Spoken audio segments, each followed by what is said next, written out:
리오야담에 오신 여러분 환영합니다. 구독과 좋아요 눌러주세요. 오늘의 야담 시작합니다. 조선 정조 연간 한양의 봄은 언제나 그렇듯 화사하고 분주했습니다. 복사꽃이 흐드러지게 핀 내의원 담장 아래 아직 앳된 얼굴의 한 젊은이가 홀로 서 있었습니다. 짧게 상투를 틀고 옥색 도포를 단정히 여민 그 모습은 여느 선비 자제와 다를 바 없어 보였지요. 하지만 자세히 들여다보면 뭔가 달랐습니다. 손끝이 너무 곱고 목선이 너무 가늘었습니다. 무엇보다 눈빛이 달랐습니다. 두려움도 설렘도 아닌 오래 묵은 결기가 깊이 가라앉아 있는 눈빛이었지요. 젊은이의 이름은 정윤이었습니다. 아니, 정확히는 정채윤이었습니다. 이곳 내의원 마당에 들어서기 위해 스스로 정시 가문의 자제 정윤이 된 본명은 정채윤, 19살의 여인이었지요. 내의원 문 앞에는 이미 10댓명의 응시자들이 줄을 서 있었습니다. 모두 남자였고 모두 긴장한 얼굴이었습니다. 채윤은 그 맨 끝에 조용히 자리를 잡고 섰습니다. 떨리지 않았습니다. 3년을 기다린 날이었으니까요. 채윤의 아버지 정윤택은 한양에서 손꼽히는 명이었습니다. 가난한 자에게는 약값을 받지 않았고 천민의 병도 양반의 병과 똑같이 살폈습니다. 그 이름이 입에서 입으로 퍼져 어느 순간에는 대궐 안에서도 정윤택을 찾는다는 소문이 돌 정도였지요. 채윤은 그런 아버지의 곁에서 자랐습니다. 어릴 때부터 약재 냄새가 코끝에 배어 있었고 잠들기 전 들려오는 소리는 아버지가 의서를 넘기는 소리였습니다. 어머니는 채윤이 3살 때 세상을 떠났고 그 빈자리를 아버지가 2배로 채워주었습니다. 그 아버지가 갑자기 죽은 것은 채윤이 16 되던 해초가을이었습니다. 왕실의 연회에 불려가 어이들과 함께 하룻밤을 지낸 뒤 다음 날 아침 싸늘한 주검으로 돌아왔습니다. 관가에서는 지병이 악화된 것이라 했지요. 하지만 채윤은 알았습니다. 아버지에게는 지병이 없었습니다. 전날까지 멀쩡히 웃으며 약재를 손질하던 사람이었으니까요. 채윤이 아버지의 손을 잡았을 때 손톱 밑이 미세하게 검붉게 물들어 있었습니다. 그것은 채윤이 아주 어릴 때부터 아버지에게 배운 것이었습니다. 독을 먹으면 나타나는 징표 중 하나라고요. 그날 밤 채윤은 울지 않았습니다. 대신 아버지의 약장 깊은 곳에 숨겨진 낡은 책 한 권을 꺼내 들었습니다. 아버지가 평생 정리한 독의 기록이었습니다. 채윤은 그날부터 그 책을 외우기 시작했습니다. 채윤에게는 남들이 모르는 능력이 하나 있었습니다. 미각이었습니다. 보통 사람은 맛으로 단맛, 짠맛, 쓴맛을 구별하는 데서 그쳤습니다. 그러나 채윤의 혀는 달랐습니다. 약재 하나를 혀 끝에 살짝 올려놓으면 그것이 어느 산에서 자란 것인지, 얼마나 묵은 것인지, 그리고 거기에 무언가 다른 것이 섞여 있지는 않은지까지 느낄 수 있었지요. 아버지는 이것을 두고 하늘이 내린 감각이라 했습니다. 채윤아, 이 능력은 귀한 것이다. 하지만 귀한 것일수록 함부로 드러내서는 아니 된다. 아버지의 말이 귓가에 맴돌았습니다. 채윤은 3년 동안 독경을 읽고 또 읽었습니다. 약재 시장을 돌며 온갖 것을 혀에 올려보았습니다. 처음에는 구역질이 나서 며칠씩 자리에 눕기도 했지요. 그러나 점차 단련되었고 어느 순간부터는 독의 농도까지 어림할 수 있게 되었습니다. 내의원 시험 당일 시험관이 채윤 앞에 약재 5가지를 늘어놓았습니다. 이 중 변질된 것을 가려내게. 다른 응시자들이 냄새를 맡고 색을 살피며 한참을 고민하는 사이 채윤은 손가락 끝에 약재 가루를 묻혀 혀에 가져다 댔습니다. 불과 잠시 뒤 채윤은 조용히 손을 들었습니다. 셋째와 다섯째입니다. 셋째는 습기가 차서 변질되었고 다섯째는 변질된 것에 더해 미량의 다른 것이 섞여 있습니다. 시험관의 눈썹이 꿈틀했습니다. 정답이었습니다. 그것도 다섯째 약재에 미량의 이물이 섞였다는 것까지 정확히 맞췄지요. 채윤은 아무렇지 않은 척 눈을 내리깔았습니다. 너무 두드러져서는 안 된다는 것을 채윤은 잘 알고 있었습니다. 내의원에 첫 출근한 날 채윤은 자신의 자리를 배정받고 조용히 주변을 살피기 시작했습니다. 낡은 목조 건물 안쪽으로 약재 창고가 있었고 그 맞은편에 탕약을 끓이는 방이 있었습니다. 어이들은 각자의 방에 자리를 잡고 있었으며 채윤처럼 새로 들어온 의원 보조들은 앞마당 구석의 긴 마루에 줄지어 앉아 지시를 기다리고 있었지요. 채윤이 자리에 앉아 약재 목록을 살피고 있을 때였습니다. 발소리가 들렸습니다. 가볍지만 조심스럽고 보통 사람보다 조금 더 주변을 의식하는 걸음이었습니다. 채윤이 고개를 드니 선전관 복색을 한 젊은 남자가 내의원 마당을 가로질러 걸어오고 있었습니다. 나이는 26쯤 되어 보였습니다. 이목구비가 뚜렷하고 체격이 단단했으며 그 눈빛이 예사롭지 않았습니다. 걸어가면서도 좌우를 자연스럽게 훑는 것이 훈련된 사람의 시선이었지요. 그가 채윤 곁을 지나치다가 잠깐 발을 멈췄습니다. 그리고 아무 말 없이 채윤을 한번 내려다보았습니다. 채윤은 시선을 약재 목록에 고정한 채 꼼짝도 하지 않았습니다. 남자가 지나갔습니다. 채윤은 그제야 천천히 숨을 내쉬었습니다. 심장이 평소보다 빠르게 뛰고 있었습니다. 그 남자의 눈빛이 마음에 걸렸습니다. 의심하는 눈빛은 아니었습니다. 하지만 그냥 지나치는 눈빛도 아니었지요. 그 남자의 이름은 나중에야 알았습니다. 이준혁. 선전관청 소속의 선전관이었습니다. 그날 저녁 채윤이 내의원 숙소로 돌아가려던 참에 먼 쪽 행각 아래에서 내관 하나가 들것에 실려 나왔습니다. 얼굴이 창백하다 못해 잿빛이었습니다. 주변 궁인들이 수군거렸습니다. 또 갑자기 쓰러지셨대. 이번이 벌써 3번째라는데. 채윤의 눈이 가늘어졌습니다. 3번째라는 말이 머릿속에 박혔습니다. 병이 3번이면 치료가 되어야 합니다. 그런데 낫지 않고 반복된다면 그것은 병이 아닐 수도 있었습니다. 채윤은 발걸음을 멈추지 않았습니다.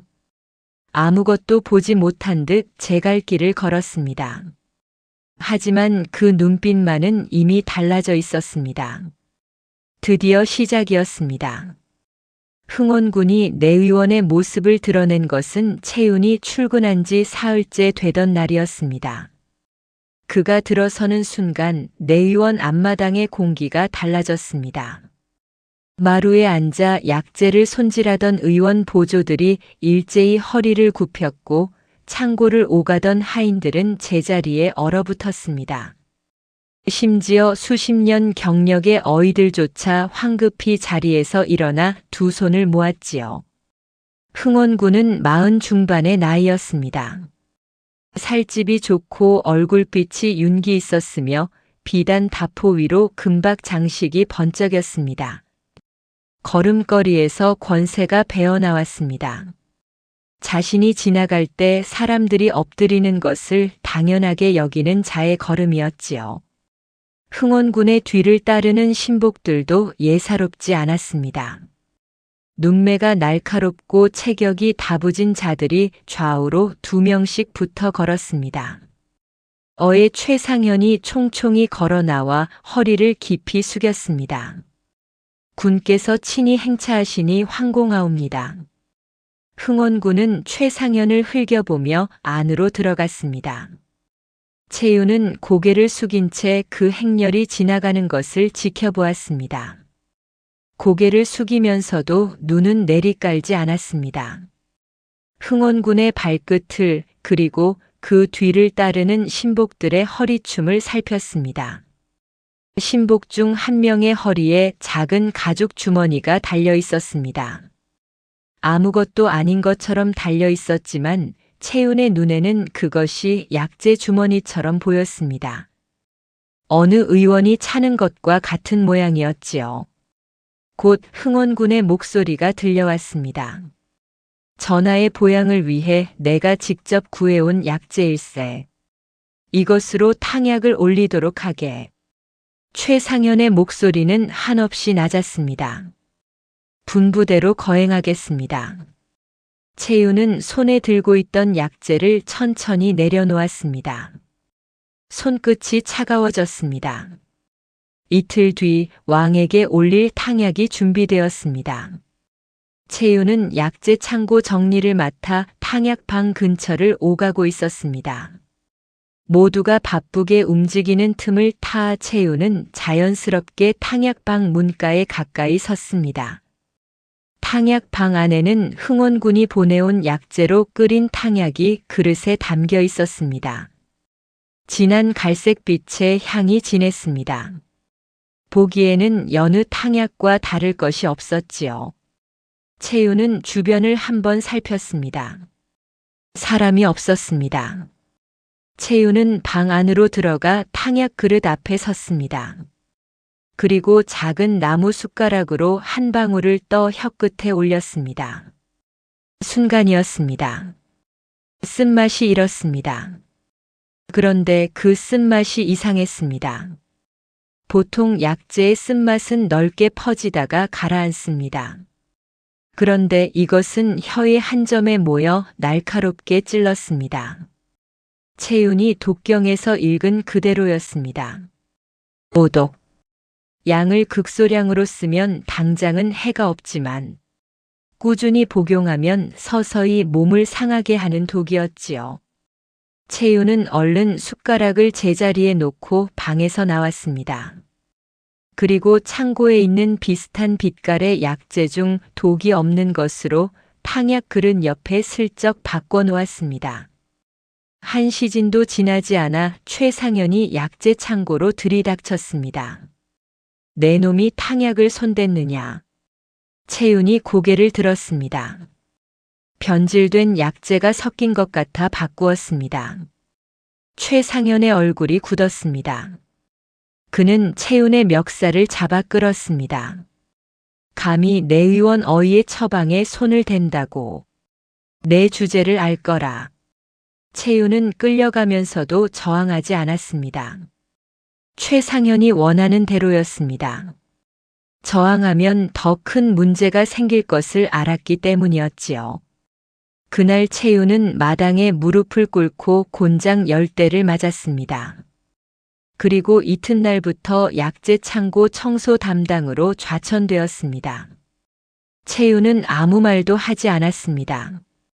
다만 밤에 홀로 숙소에 앉아 다친 등을 조용히 짚으며 이를 악물었습니다. 억울함이 차올랐지만 그것은 나중의 일이었습니다. 지금은 더 깊이 들어가야 할 때였습니다. 좌천된 다음 날부터 채윤의 하루는 약재 창고 청소로 시작되었습니다. 창고는 크고 어두웠습니다. 묵은 약재 냄새와 흙냄새가 섞인 공기가 가득했고 구석에는 쥐가 들락거린 흔적도 있었지요. 내의원에서 가장 굳은 자리였습니다. 다른 의원 보조들은 채윤을 슬쩍 피했습니다. 최상현의 눈밖에 난 사람 곁에 있다가 불똥이 튀는 것을 두려워했기 때문이었지요. 채윤은 개의치 않았습니다. 오히려 창고를 맡은 덕에 출입하는 약재의 종류와 출처를 낱낱이 들여다볼 수 있었으니까요. 그러던 어느 날 오후였습니다. 창고 뒤편 골목에서 인기척이 느껴졌습니다. 채윤이 빗자루를 잡은 채 돌아서자 낯선 사내 하나가 담벼락에 기대어 서 있었습니다. 흥원군의 신복 중 한 명이었습니다. 매서운 눈매를 가진 자였지요. 요즘 아무것도 못 본 척 잘하고 있더구만. 낮고 거친 목소리였습니다. 채윤은 아무 말도 하지 않았습니다. 사내가 한 발짝 다가왔습니다. 그렇게 잘 지내시게. 아비처럼 꼴 좋게 되기 싫으면 말이야. 채윤의 가슴이 얼어붙는 것 같았습니다. 아비처럼. 그 말이 채윤의 가슴 한가운데를 꿰뚫었습니다. 아버지의 죽음이 우연이 아님을, 그리고 그 배후가 흥원군임을 이제 더 의심할 여지가 없었습니다. 사내는 그 말만 남기고 골목을 빠져나갔습니다. 채윤은 한동안 그 자리에 서 있었습니다. 빗자루를 쥔 손에 힘이 들어갔습니다. 손가락 끝이 하얗게 변할 정도로 꽉 쥐었지요. 3년이었습니다. 3년 동안 이 순간을 위해 참고 버텨왔습니다. 지금 무너질 수는 없었습니다. 채윤은 숨을 깊이 들이쉬고 다시 빗자루를 움직였습니다. 보름이 지났습니다. 채윤은 창고를 오가며 조금씩 더 깊이 들여다보고 있었습니다. 흥원군이 보내온 약재의 포장 방식, 보관 위치, 그것을 꺼내는 시기를 파악하기 시작했지요. 그러던 중 내의원의 새로운 지시가 내려왔습니다. 흥원군이 이번에는 왕의 탕약 외에 왕의 수라에도 특별 약재를 넣으라는 것이었습니다. 소화를 돕는다는 명목이었지요. 채윤은 그 약재를 창고에서 꺼내는 순간 손가락 끝으로 가루를 조금 찍어 혀에 올렸습니다. 아무렇지 않은 척 창고 문을 잠그면서요. 쓴맛이었습니다. 그런데 이번 것은 달랐습니다. 앞서 탕약에서 느낀 오독보다 훨씬 강했습니다. 혀끝이 잠깐 저렸습니다. 채윤은 즉시 물로 입을 헹구었습니다. 이것은 단순히 왕의 건강을 해치는 수준이 아니었습니다. 계속 올리다가는 수라를 드시는 분이 큰 변을 당할 수도 있는 양이었지요. 채윤은 그날 밤 숙소에 앉아 독경을 펼쳤습니다. 기억을 더듬어 오늘 느낀 맛과 일치하는 독의 이름을 찾았습니다. 복령독. 궁중에서 사용하기 위해 정제된 형태였습니다. 일반 약방에서는 구할 수 없는 것이었지요. 이것을 만들 수 있는 곳은 한양에서도 손에 꼽혔습니다. 채윤의 눈이 빛났습니다. 출처를 추적할 수 있다면 흥원군과 그 독을 잇는 고리를 찾을 수 있었습니다. 다음 날 아침 채윤은 평소와 다름없이 창고 문을 열었습니다. 하지만 머릿속은 이미 치밀하게 돌아가고 있었습니다. 궁 안에 이상한 소문이 돌기 시작한 것은 그 즈음이었습니다. 왕의 총애를 받는 후궁 소용 박씨가 며칠째 자리에 누워있다는 것이었습니다. 처음에는 봄 환절기 탓에 기운이 없는 것이라 했습니다. 그런데 일주일이 지나도 나아지지 않았고 보름이 지나자 얼굴빛이 흑빛으로 변했다는 말이 들려왔지요. 내의원에서는 어의 2명이 소용 박씨를 진찰하고 돌아왔습니다. 두 사람 모두 고개를 갸웃거렸습니다. 맥은 약 하나 특별히 크게 상한 곳이 없고 약을 올려도 차도가 없으니 이상한 일이로다. 채윤은 그 말을 귀 너머로 들으며 약재를 정리하는 척했습니다. 차도가 없는 이유는 하나였습니다. 병이 아니기 때문이었지요. 독을 계속 먹으면서 약을 올려봐야 나을 리가 없었습니다.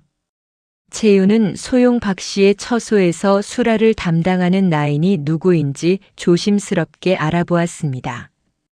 며칠 뒤 그 나인이 창고에 약재를 가지러 왔을 때 채윤이 슬쩍 말을 건넸습니다. 소용 마마께서 드시는 음식이나 약재 중에 혹시 새로 들어온 것이 있습니까? 나인이 눈을 동그랗게 떴습니다. 어찌 그런 것을 묻습니까? 채윤이 조용히 말했습니다. 창고 정리를 하다 보니 약재가 맞지 않게 나가는 것 같아서요. 그냥 여쭤본 것입니다. 나이는 잠시 머뭇거리다가 낮은 목소리로 말했습니다. 한 달 전부터 마마께 올리는 보양 음식에 새 약재가 들어가기 시작했습니다. 어느 분이 특별히 마마의 건강을 위해 보내셨다고 했지요. 채윤은 더 묻지 않았습니다. 충분했습니다. 어느 분. 채윤은 그 말이 누구를 가리키는지 이미 알고 있었습니다. 그날 밤 채윤은 결심했습니다. 증거가 필요했습니다. 말만으로는 아무것도 되지 않았지요. 흥원군은 왕족이었습니다. 왕족을 고발하려면 뒤집을 수 없는 물증이 있어야 했습니다. 채윤은 소용 박 씨의 처소 쪽 수라간에 접근할 방법을 며칠째 생각하고 있었습니다.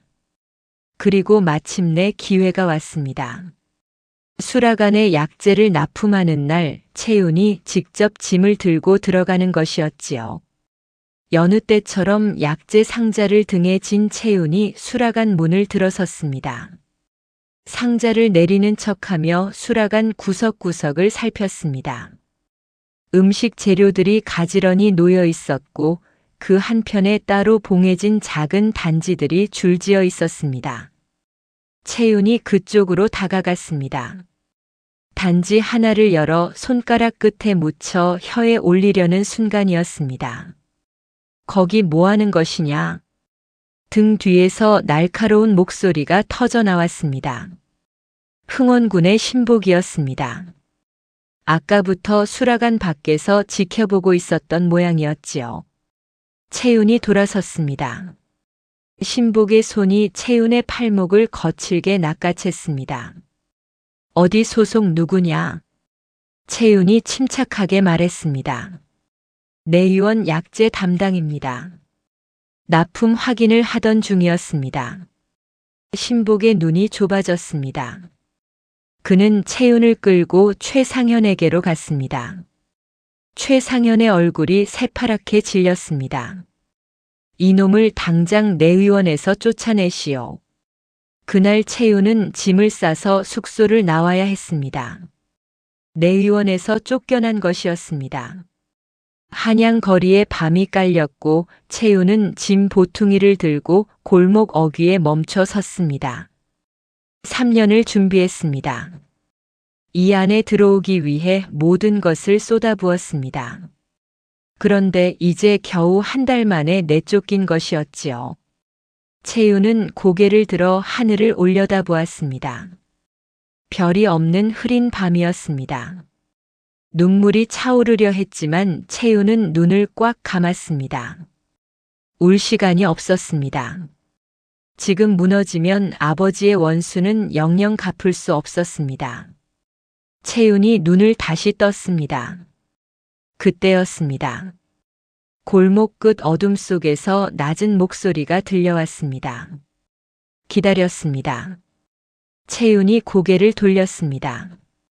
담벼락에 등을 기댄 채 팔짱을 끼고 서 있는 사람이 있었습니다. 이준혁이었습니다. 이준혁이었습니다. 채윤은 짐 보퉁이를 꽉 쥔 채 그를 바라보았습니다. 선전관 복색을 벗고 수수한 두루마기 차림이었지만 그 눈빛만은 낮에 보았던 것과 똑같았습니다. 기다렸다니 무슨 뜻입니까? 채윤이 경계를 늦추지 않고 물었습니다. 이준혁이 담벼락에서 등을 떼고 천천히 다가왔습니다. 내위원에 들어온 첫날부터 보았습니다. 응시자 중 유일하게 5째 약재의 이물까지 감별해낸 사람. 그리고 탕약방에서 나온 직후 입술을 3번 핥은 사람. 채윤의 가슴이 철렁했습니다. 그 모든 것을 지켜보고 있었다는 말이었습니다. 이준혁이 멈춰 섰습니다. 채윤과 두어 걸음 거리였습니다. 남장인 것도 알고 있습니다. 채윤은 즉각 뒤로 물러서려 했습니다.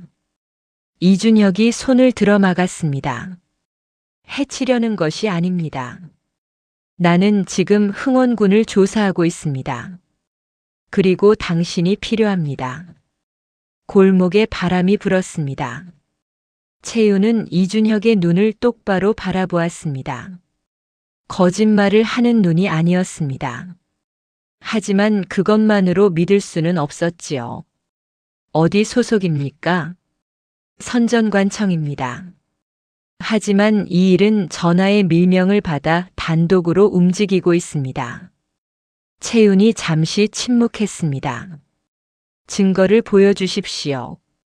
이준혁이 품 안에서 작은 패 하나를 꺼냈습니다. 달빛 아래 비추자 어보 문양이 선명하게 드러났습니다. 위조할 수 없는 것이었지요. 채윤은 그 패를 오래 바라보다가 천천히 고개를 들었습니다. 언제부터 조사하셨습니까? 석 달 전 내관 김내관이 첫 번째로 쓰러진 날부터입니다. 채윤의 눈이 흔들렸습니다.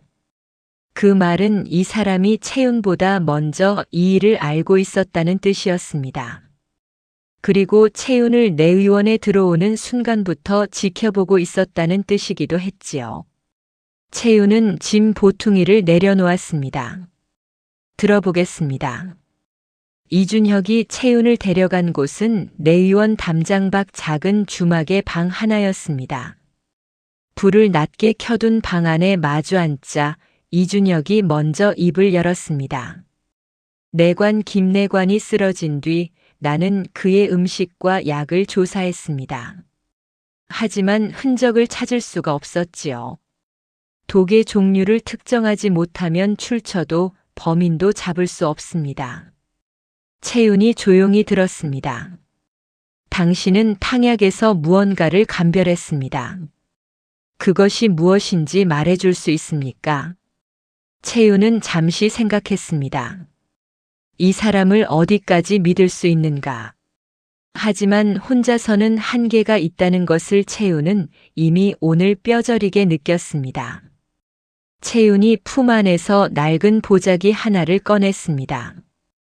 조심스럽게 펼치자 작은 도자기 단지 2개가 나왔습니다. 이것이 무엇입니까? 이준혁이 물었습니다. 하나는 3년 전 아버지 시신에서 채취한 것입니다. 손톱 밑에 고여있던 것을 긁어 보관했지요. 다른 하나는 사흘 전 내의원 탕약에서 극소량을 떠낸 것입니다. 채윤이 2 단지를 나란히 놓았습니다. 그리고 각각 손가락 끝에 아주 적은 양을 묻혀 혀에 올렸습니다. 눈을 감고 잠시 집중했습니다. 같습니다. 이준혁이 몸을 앞으로 기울였습니다. 확실합니까? 같은 출처에서 만들어진 같은 독입니다. 오독 계열이 돼 정제 방식이 일반적이지 않습니다. 이것을 만들 수 있는 곳은 한양에서 셋을 넘지 않을 것입니다. 이준혁의 눈이 빛났습니다. 석 달 동안 찾지 못한 것을 이 사람은 혀끝으로 알아낸 것이었습니다. 아버지가 정윤택 의원입니까? 채윤이 고개를 끄덕였습니다. 이준혁이 잠시 눈을 감았다가 떴습니다. 정 의원이 연회에서 독살된 것 나도 알고 있었습니다.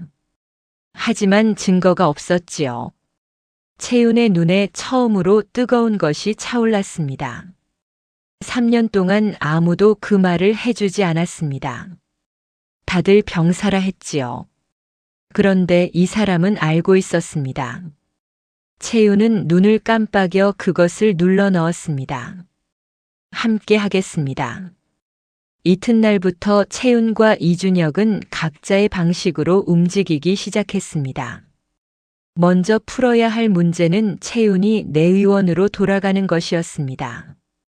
내의원 밖에서는 독을 감별할 기회가 없었으니까요. 이준혁은 이틀 뒤 내의원 어의 최상현을 불러 조용히 면담했습니다. 겉으로는 왕명으로 내린 선전관의 통상 업무 확인처럼 보였지만 면담이 끝나고 나온 최상현의 얼굴은 헬쑥하게 변해 있었습니다. 그 다음 날 채윤은 아무 일 없었다는 듯 내의원에 다시 출근할 수 있었습니다. 최상현은 채윤을 보고도 아무 말을 하지 않았습니다. 시선을 피할 뿐이었지요. 채윤은 그것으로 충분했습니다.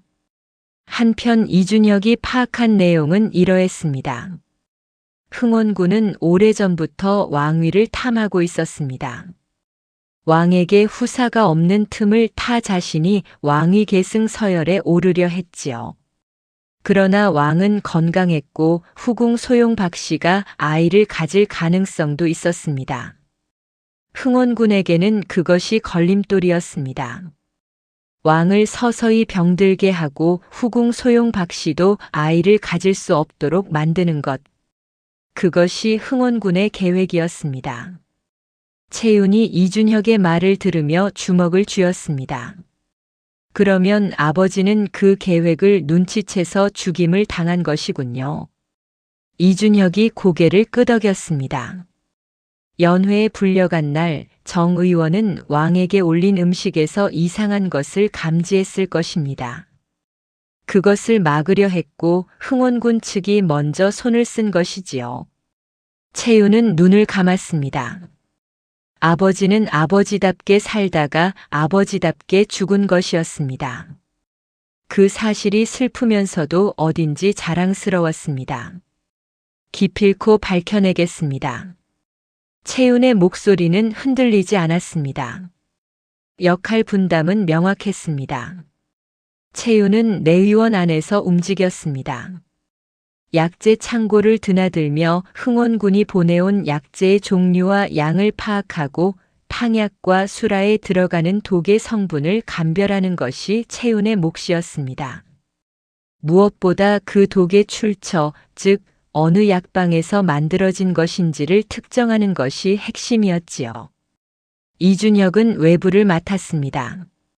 흥원군의 사저 출입자와 자금 흐름을 추적하고 독을 제조했을 가능성이 있는 한양의 약방들을 하나씩 탐문하는 것이었습니다.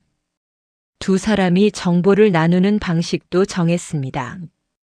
이준혁이 내의원 창고에 약재를 납품하는 상인으로 위장해 이틀에 한 번씩 채윤에게 접근하기로 했습니다. 겉으로는 납품 확인이었지만 실은 서로 파악한 내용을 교환하는 것이었지요.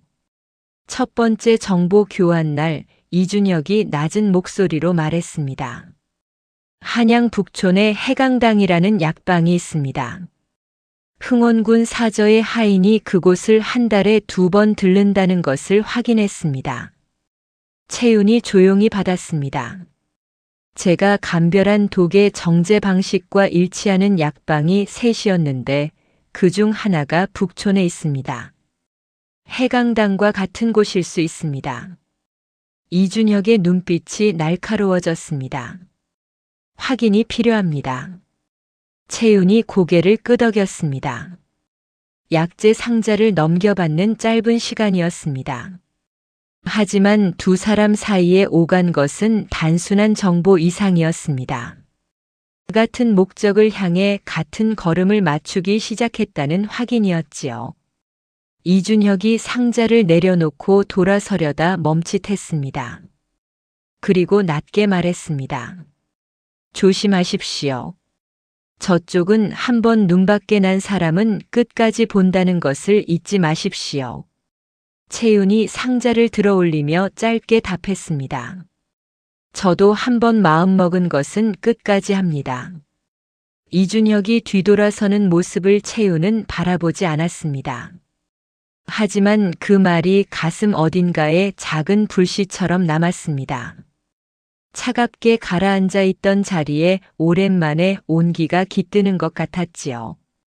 채윤은 약재 상자를 창고 안으로 들이며 조용히 입술을 다물었습니다. 아직은 그럴 때가 아니었습니다. 채윤이 내의원으로 돌아온 다음 날부터 달라진 눈으로 창고를 살피기 시작했습니다. 약재 창고는 크게 3구역으로 나뉘어 있었습니다. 일반 약재를 보관하는 앞구역, 귀한 약재를 따로 두는 중간 구역, 그리고 자물쇠가 걸린 안쪽 구역이었지요. 채윤이 맡은 것은 앞 구역 청소였지만 자물쇠가 걸린 안쪽 구역이 언제나 마음에 걸렸습니다. 흥원군이 보내온 약재는 항상 그 안쪽 구역에 보관되었습니다. 열쇠는 최상현이 직접 가지고 있었지요. 채윤은 며칠 동안 최상현의 움직임을 살폈습니다. 최상현이 안쪽 구역 문을 여는 것은 하루에 딱 2번이었습니다. 아침 탕약을 준비할 때와 저녁 탕약을 준비할 때였지요. 그 외의 시간에는 항상 자물쇠가 채워져 있었습니다. 채윤은 한 가지를 발견했습니다. 최상현이 안쪽 구역 문을 열고 나올 때 약재 목록을 적은 장부를 항상 창고 입구 선반 위에 올려두고 나간다는 것이었습니다. 채윤은 청소를 마치는 척하며 그 장부를 펼쳐보았습니다. 거기에는 흥원군이 보내온 약재의 종류와 양이 빼곡히 적혀 있었습니다. 그런데 눈에 띄는 것이 있었지요. 약재 이름 옆에 작은 글씨로 표시된 기호였습니다. 일반적인 약재 표기 방식이 아니었습니다. 정유는 그 기호들을 손바닥에 몰래 적었습니다. 이준혁에게 넘겨야 할 단서였습니다. 이준혁이 흥원군의 사저를 탐문하기 시작한 지 열흘이 지났습니다. 사저 주변을 오가는 사람들을 파악하고 드나드는 하인들의 얼굴을 익혔습니다. 그리고 마침내 결정적인 것을 발견했지요. 흥원군의 사저에서 북촌 해강당 약방으로 이어지는 거래 장부의 일부였습니다. 사저의 창고지기가 해강당을 다녀온 뒤 작성한 물품 수령 문서였는데 거기에 적힌 약재 이름들이 예사롭지 않았습니다. 이준혁이 그 문서를 채윤에게 건넸을 때 채윤의 눈이 단번에 좁아졌습니다. 이 이름들 단독으로는 모두 일반 약재입니다. 하지만 이것과 이것을 함께 쓰면 달라집니다. 채윤이 손가락으로 두 약재 이름을 짚었습니다. 혼합하면 복령독이 됩니다. 그것도 정제된 형태로요. 이준혁이 숨을 들이쉬었습니다. 해강당이 그것을 만들어 흥원군에게 납품하고 있다는 말입니까? 이 문서가 사실이라면 그렇습니다. 하지만 이것만으로는 부족합니다. 해강당 약방주가 실제로 그것을 조제했다는 증거가 있어야 합니다. 이준혁이 고개를 끄덕였습니다. 해강당에 직접 들어가 봐야겠습니다. 채윤이 잠시 생각하다가 말했습니다. 혼자 가지 마십시오. 그 약방에서 만들어진 독을 현장에서 감별할 수 있는 사람이 필요합니다. 이준혁이 채윤을 바라보았습니다. 같이 가겠다는 말입니까? 저 말고 누가 할 수 있겠습니까? 해강당 탐문은 사흘 뒤로 잡았습니다. 그런데 그 전날 밤 이준혁이 움직임을 눈치챈 자가 있었습니다. 흥원군의 오른팔이라 불리는 신복 황득철이었습니다. 흥원군 사저 주변을 며칠 동안 기웃거리는 낯선 사내를 그냥 두지 않았던 것이지요. 황득철은 이준혁이 선전관임을 파악하고 즉각 함정을 놓았습니다. 이준혁이 자주 들르는 주막 주인을 매수해 이준혁의 짐 속에 영모와 관련된 위조 서신을 몰래 집어넣은 것이었습니다. 그리고 다음 날 아침 의금부 나졸들이 주막으로 들이닥쳤습니다. 선전관 이준혁 영모 혐의로 체포한다. 이준혁이 영문도 모른 채 끌려나가려는 순간 정윤이 그 앞을 막아섰습니다. 내의원 심부름을 핑계로 그 골목을 지나던 참이었지요. 정윤은 이준혁의 짐에서 꺼낸 서신을 나졸의 손에서 빼앗다시피 하여 펼쳐들었습니다. 그리고 코끝을 가까이 댔습니다. 종이에서 미세한 냄새가 났습니다. 먹 냄새 아래 아주 옅게 섞인 다른 냄새였습니다. 정유는 혀끝으로 종이 끝을 살짝 건드렸습니다. 쓴맛이었습니다. 특정 약재로 만든 먹을 쓸 때만 나는 맛이었지요. 진짜 서신에 쓰이는 먹과는 달랐습니다. 정윤이 나졸들을 향해 또렷하게 말했습니다. 이 서신에 쓰인 먹은 위조 문서에 흔히 쓰이는 감옥입니다. 진서에는 절대 쓰이지 않는 것이지요. 이 서신은 누군가 만들어 넣은 것입니다. 나졸들이 당황했습니다. 의금부 관원 하나가 서신을 다시 들여다보았습니다. 종이에 접힌 자국이 짐 안쪽과 맞지 않는다는 것이 자세히 보니 그 역시 보였습니다. 결국 이준혁은 풀려났습니다. 하지만 흥원군 측이 이준혁을 표적으로 삼았다는 것이 분명해진 순간이기도 했습니다. 그날 밤 두 사람은 마주 앉았습니다. 이제 저쪽에서도 움직임을 알았습니다. 시간이 없습니다. 이준혁의 목소리가 낮고 단단했습니다. 채윤이 손바닥에 적어온 창고 장부의 기호들을 펼쳐놓았습니다. 이준혁이 파악한 흥원군 사저의 자금 흐름, 해강당과의 거래 문서, 그리고 채윤이 감별한 독의 성분 정보를 한자리에 늘어놓았지요. 두 사람은 한참 동안 그것들을 들여다보았습니다. 흥원군이 직접 왕의 탕약을 바꿔치기 하는 것은 아닙니다. 반드시 최상현을 통합니다. 그렇다면 현장에서 잡아야 할 순간은 최상현이 독약제를 탕약에 넣는 그 순간이어야 합니다. 채윤이 말했습니다. 이준혁이 받았습니다. 그 순간을 만들려면 미리 날짜를 알아야 합니다. 그리고 그날 왕에게 올라가는 탕약을 우리가 통제할 수 있어야 하지요. 최상현을 움직일 수 있다면 가능합니다. 두 사람의 시선이 마주쳤습니다. 최상현은 두려움으로 움직이는 사람입니다. 흥원군이 두렵기 때문에 따르는 것이지요. 그것보다 더 두려운 것을 보여주면 됩니다. 채윤이 말을 이었습니다. 최상현에게 지금까지 우리가 모은 증거를 보여주십시오. 그가 이 일에서 빠져나갈 길은 우리와 협력하는 것뿐임을 알게 되면 움직일 것입니다. 이준혁이 잠시 생각했습니다. 그 역할은 내가 하겠습니다. 당신은 내의원 안에서 탕약 제조를 맡을 준비를 하십시오. 계획이 구체적으로 모양을 갖춰가고 있었습니다. 이준혁이 최상현을 설득하는 데는 이틀이 걸렸습니다. 최상현은 처음에는 발뺌했습니다. 모르는 일이라 했고 무고한 사람을 끌어들이지 말라고 했습니다. 하지만 이준혁이 거래 문서와 창고 장부의 기호, 그리고 독의 성분 분석 내용을 하나씩 꺼낼 때마다 최상현의 얼굴은 조금씩 허물어졌습니다. 마지막으로 이준혁이 조용히 말했습니다. 이 모든 것이 밝혀지는 날 어이로서 독약제를 탕약에 직접 넣은 사람은 최상현 어이 당신입니다. 흥원군은 모른다고 할 것이고 당신 혼자 뒤집어 쓰게 됩니다. 최상현이 오랫동안 침묵했습니다. 그리고 떨리는 목소리로 물었습니다. 나는 어떻게 됩니까? 협력한다면 선처를 요청하겠습니다. 이튿날부터 최상현은 움직였습니다. 흥원군 측에 가짜 정보를 흘렸습니다.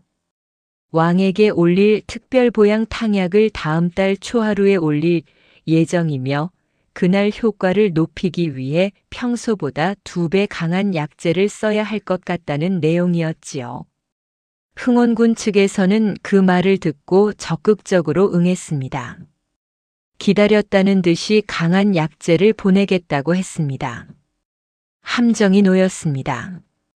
채윤은 그 소식을 듣고 조용히 숨을 내쉬었습니다. 초하루까지 열흘이 남아 있었습니다. 열흘 중 하루가 지나고 이틀이 지났습니다. 준비는 차근차근 진행되고 있었습니다. 하지만 정작 채윤과 이준혁이 만날 수 있는 시간은 점점 줄어들었습니다. 낮에는 각자 움직여야 했고 밤에는 흥원군 측의 감시가 강해져 있었으니까요. 어느 날 밤 두 사람이 약재 창고 안쪽에서 마지막 정보를 교환하고 있었습니다. 창고 문을 닫아 걸고 작은 초 하나에만 의지에 앉아 있었지요. 채윤이 독경을 펼쳐 초하루에 사용될 약재의 해독법을 이준혁에게 설명했습니다. 만에 하나 왕의 탕약이 교체되지 못하고 그대로 올라갈 경우에 대비한 것이었습니다.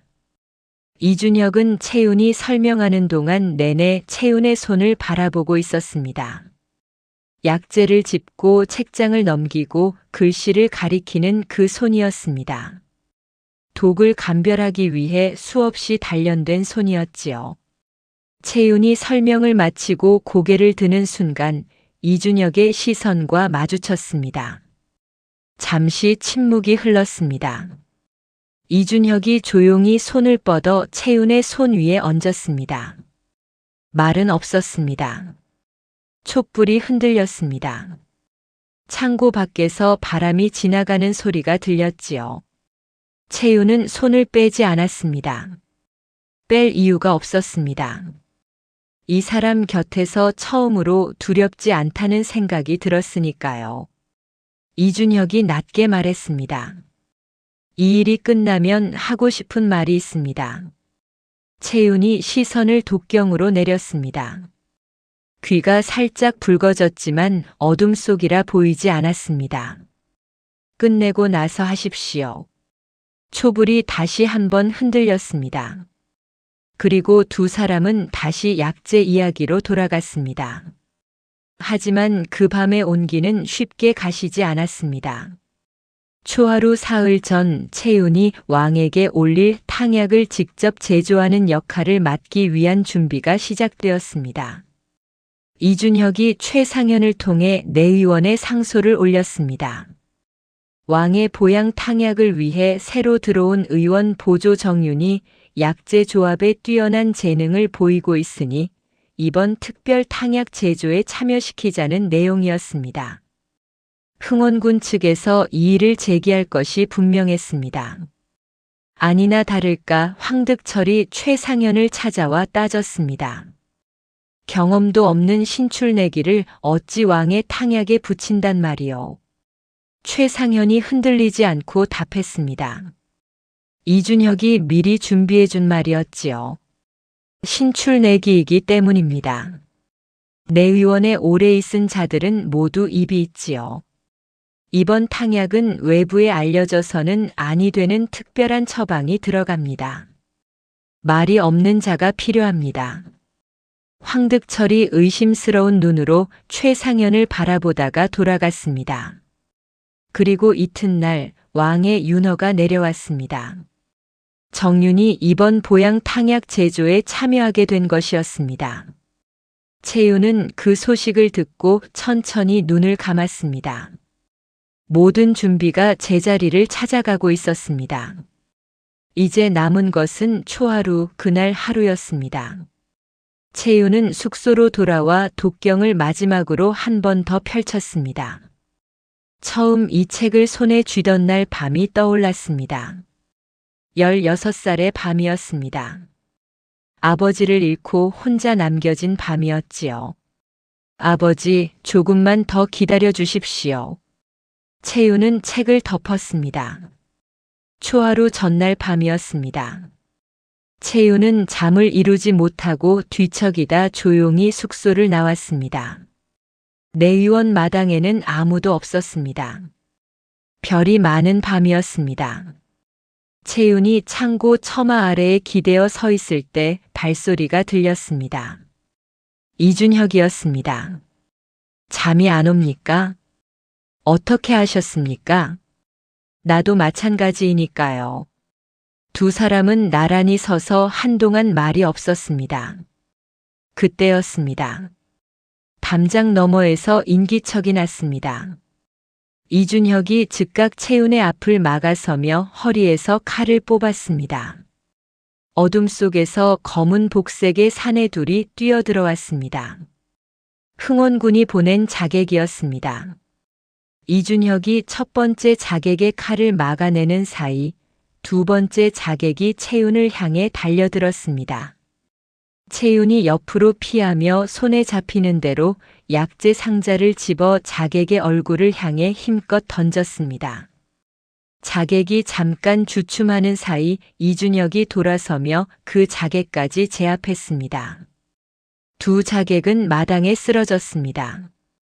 이준혁의 어깨에서 피가 흘렀습니다. 채윤이 달려갔습니다. 많이 다치셨습니까? 이준혁이 어깨를 짚으며 씁쓸하게 웃었습니다. 내일 일에는 지장 없습니다. 채윤이 이준혁의 손을 치우고 상처를 들여다보았습니다. 깊지 않았습니다. 채윤은 품 안에 항상 가지고 다니는 작은 약 주머니에서 지혈 약재를 꺼내 상처에 눌렀습니다. 이준혁이 채윤의 손길을 묵묵히 받았습니다.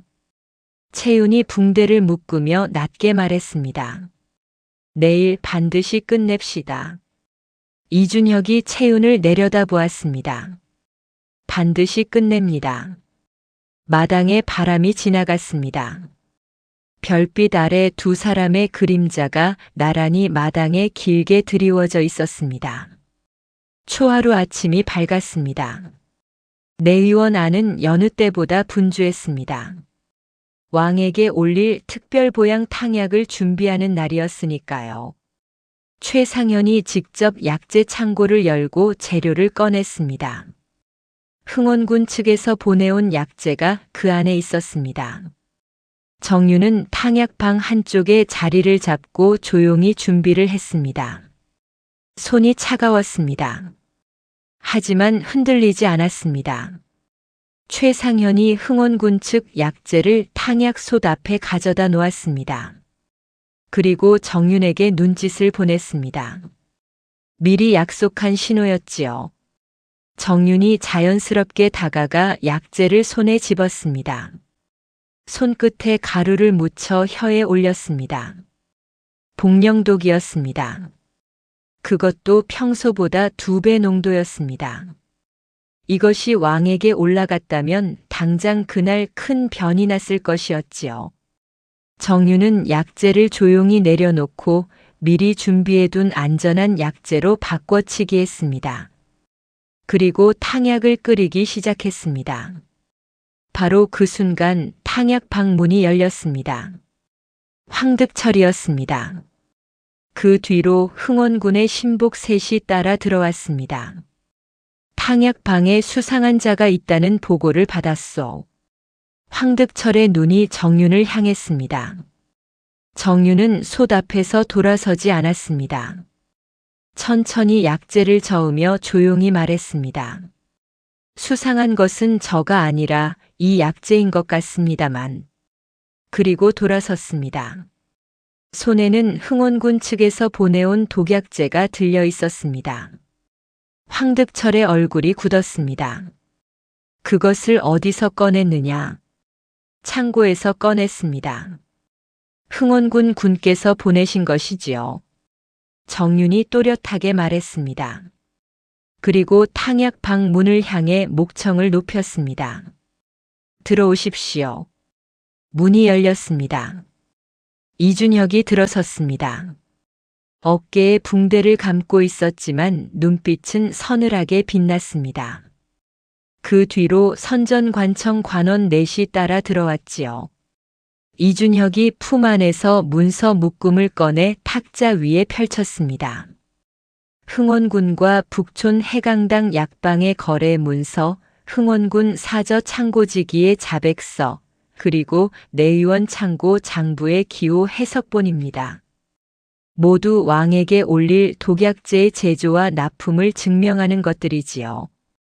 황득철이 버럭 소리를 질렀습니다. 이놈들이 감히 흥원군 군을 모함하려 드는 것이냐. 이준혁이 흔들리지 않았습니다. 모함이 아닙니다. 이 자리에서 확인하면 됩니다. 그때 정윤이 앞으로 나섰습니다. 도포깃을 여미고 상투를 풀었습니다. 가늘고 긴 머리카락이 어깨 위로 흘러내렸습니다. 탕약 방 안에 있던 모든 사람이 굳어버렸습니다. 정윤이 또렷하게 말했습니다. 저는 내의원 의원 보조 정윤이 아닙니다. 본명은 정채윤, 3년 전 흥원군의 명으로 독살당한 의원 정윤택의 딸입니다. 그리고 이 독약제가 3년 전 아버지를 죽인 것과 동일한 출처임을 저의 혀가 증명합니다. 황득철이 잠시 너클 잃은 듯 서 있다가 이내 정신을 차렸습니다. 웃기는 소리. 계집년이 남장을 하고 내의원에 잠입한 것 자체가 역모요. 오히려 이 자리에서 인연들을 잡아들여야 할 것 아니요. 황득철이 신복들에게 눈짓을 보냈습니다. 신복들이 칼에 손을 얹었습니다. 이준혁이 한 발짝 앞으로 나서며 낮고 단단하게 말했습니다. 이 자리는 이미 선전관청과 의금부에 보고된 상태입니다. 지금 이 방 밖에는 의금부 나졸 15이 대기하고 있지요. 칼을 빼는 순간 그것이 바로 역모의 증거가 됩니다. 황득철의 손이 멈칫했습니다. 그때 최상현이 떨리는 목소리로 나섰습니다. 나는 흥원군의 명을 받아 탕약에 독약제를 넣어왔습니다. 강압에 의한 것이었지만 죄를 면할 수 없음을 압니다. 모든 것을 자백하겠습니다. 최상현의 자백에 황득철의 얼굴이 일그러졌습니다. 이 배신자가. 황득철이 최상현을 향해 달려들었습니다. 이준혁이 그 앞을 막아서며 황득철의 팔을 비틀어 제압했습니다. 뒤따라 들어온 선전관청 관원들이 신복들을 하나씩 제압했지요. 탕약 방안이 순식간에 정리되었습니다. 채윤은 그 모든 것을 지켜보며 두 손을 모은 채 서 있었습니다. 심장이 세차게 뛰었지만 발은 흔들리지 않았습니다. 황득철과 신복들이 묶인 채 탕약 방 한쪽에 끌려 앉혀졌습니다. 이준혁이 채윤을 바라보았습니다. 마지막 증거를 보여주십시오. 채윤이 고개를 끄덕였습니다. 품 안에서 낡은 보자기를 꺼냈습니다. 그 안에서 작은 도자기 단지 2개를 꺼내 탁자 위에 나란히 놓았습니다. 하나는 3년 전 아버지의 시신에서 채취한 것입니다. 다른 하나는 오늘 이 자리에서 흥원군이 보내온 약재에서 덜어낸 것이지요. 채윤이 2 단지를 각각 손가락 끝에 묻혀 혀에 올렸습니다. 눈을 감고 잠시 집중했습니다. 방 안에 아무 소리도 없었습니다. 채윤이 눈을 떴습니다. 같습니다. 성분도 정제 방식도 해강당 약방 특유의 혼합 비율도 모두 같습니다. 3년 전 아버지를 죽인 독과 오늘 왕에게 올리려 한 독은 동일한 곳에서 만들어진 것입니다. 황득철이 입술을 앙다물었습니다. 더 이상 반박할 말이 없었지요. 이준혁이 선전관청 관원에게 고개를 돌렸습니다. 흥원군 사저로 가십시오. 전하의 명이 이미 내려져 있습니다. 관원이 허리를 숙이고 빠르게 나갔습니다. 채윤은 2 단지를 다시 보자기에 싸서 품 안에 넣었습니다. 손이 떨렸습니다. 3년이었습니다. 3년 동안 이 단지 2개를 품고 살았습니다. 이제야 제 역할을 다한 것이었지요. 흥원군이 사저에서 끌려 나온 것은 그날 오시가 지난 무렵이었습니다. 왕의 친위 관원들과 의금부 나졸들이 사저를 에워싼 채 흥원군을 데려왔습니다. 흥원군은 처음에는 고함을 질렀습니다. 감히 왕족에게 이게 무슨 짓이냐고 이 일의 책임을 반드시 묻겠다고 했지요. 하지만 이준혁이 증거 문서 묶음을 그 앞에 펼쳐놓자 흥원군의 목소리가 잦아들었습니다. 거래 문서, 자백서, 창고 장부, 독의 성분 분석, 그리고 해강당 약방주의 자백까지 낱낱이 놓였습니다. 흥원군의 얼굴에서 핏기가 빠져나갔습니다. 황득철이 이미 모든 것을 자백했다는 말에 흥원군은 더 이상 아무 말도 하지 못했습니다. 겹겹이 쌓인 증거 앞에서 부인할 말을 찾지 못한 것이었지요. 채윤은 그 자리에 있었습니다. 흥원군의 무너지는 얼굴을 똑바로 바라보았습니다. 흥원군이 채윤을 보았습니다. 그리고 낮게 으르렁거렸습니다. 내 아비처럼 되지 않은 것이 신기하구나. 채윤이 한 발짝 앞으로 나섰습니다. 아버지는 옳은 일을 하다 돌아가셨습니다. 저도 옳은 일을 하고 있습니다. 다른 것은 결말뿐이지요. 흥원군이 고개를 떨구었습니다. 그것으로 끝이었습니다. 한때 왕위를 넘보던 자가 이제 두 손이 묶인 채 고개를 숙이고 있었습니다. 소용 박 씨에게 독을 먹이던 자가 이제 자신이 판 함정에 빠진 것이었지요. 채윤은 그 모습을 끝까지 바라보았습니다. 눈물은 나지 않았습니다. 다만 오래 무거웠던 무언가가 가슴 속에서 천천히 내려앉는 것이 느껴졌습니다. 왕이 흥원군의 죄를 물었습니다. 왕을 해치려 한 죄, 후궁을 독살하려 한 죄, 의원 정윤택을 독살한 죄, 그리고 수년에 걸쳐 왕위를 찬탈하려 모의한 죄. 죄목이 하나씩 낭독될 때마다 흥원군의 어깨가 더욱 깊이 내려앉았습니다. 왕의 목소리는 낮고 단호했습니다. 흥원군에게는 사사가 내려졌습니다. 왕족이기에 공개 처형 대신 스스로 목숨을 끊도록 명한 것이었지요. 흥원군의 재산은 모두 몰수되었고 사전은 관가에 귀속되었습니다. 황득철을 비롯한 신복들은 참수형에 처해졌습니다. 어의 최상현은 자백과 협력의 공을 참작하여 파직과 함께 3년 유배형을 받았습니다. 해강당 약방주는 독 제조 및 납품의 죄로 가산을 몰수당하고 유배에 처해졌습니다. 그 모든 선고가 끝난 뒤 왕이 채윤을 불렀습니다. 채윤은 무릎을 꿇었습니다. 왕이 조용히 물었습니다. 정윤택 의원의 딸이라 하였느냐? 그러하옵니다. 내 아비는 과인을 살린 사람이다. 그 딸이 또 과인을 살렸으니 이 은혜를 어찌 갚아야 할꼬? 채윤은 고개를 깊이 숙였습니다. 눈물이 차올랐습니다. 이번에는 누르지 않았습니다. 3년 만에 처음으로 아버지의 이름이 억울함 없이 불리는 순간이었으니까요. 모든 것이 끝난 다음 날 왕의 명이 내의원에 전해졌습니다. 첫 번째 명은 정윤택 의원의 복권이었습니다.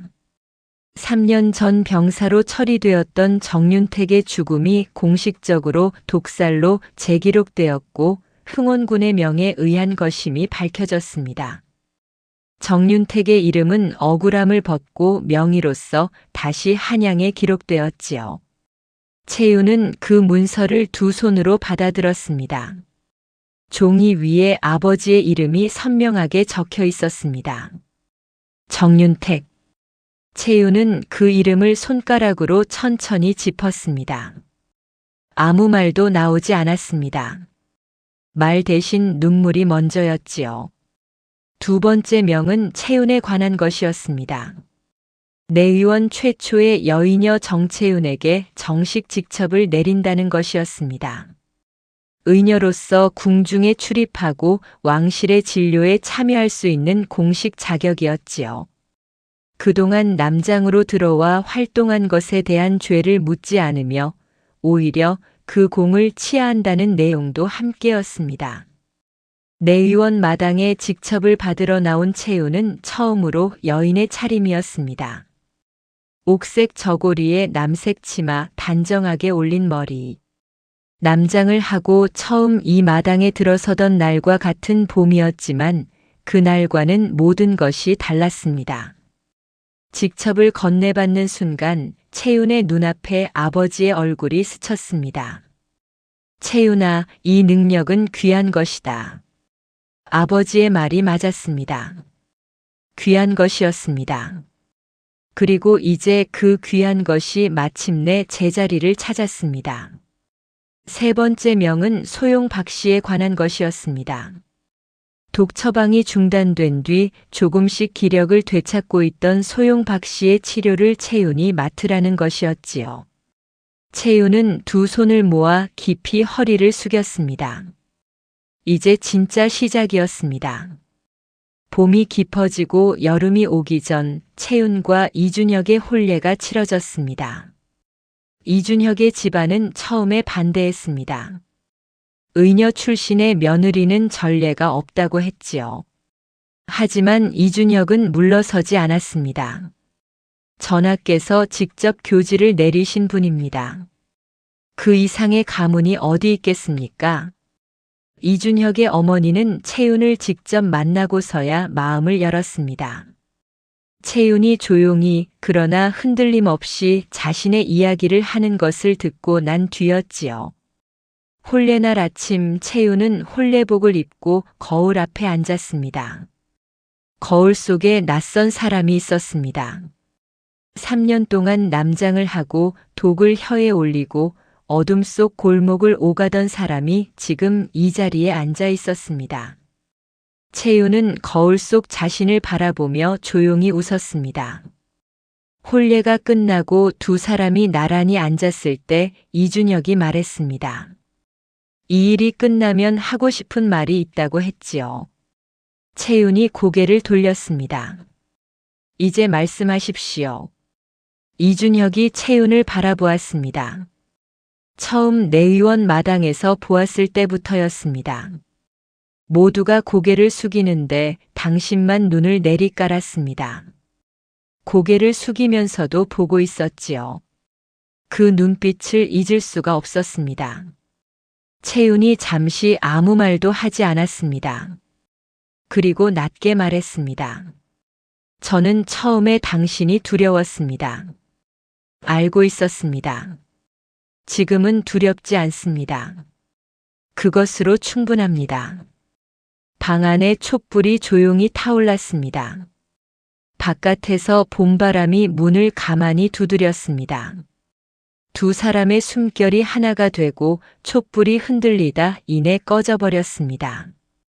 그리하여 정채윤은 3년의 긴 기다림 끝에 아버지의 원한을 풀고 내의원 최초의 여의녀로 이름을 남겼습니다. 독을 감별하는 그 귀한 능력으로 왕을 살리고 억울한 죽음을 밝히고 마침내 자신의 삶을 되찾은 것이었지요. 이 이야기는 우리에게 말해줍니다. 아무리 깊은 어둠 속에서도 진실은 반드시 빛을 찾는다고. 그리고 옳은 길을 걷는 자는 결코 혼자가 아니라고. 다음 영상을 빠르게 만나보시려면 좋아요와 구독을 눌러주세요.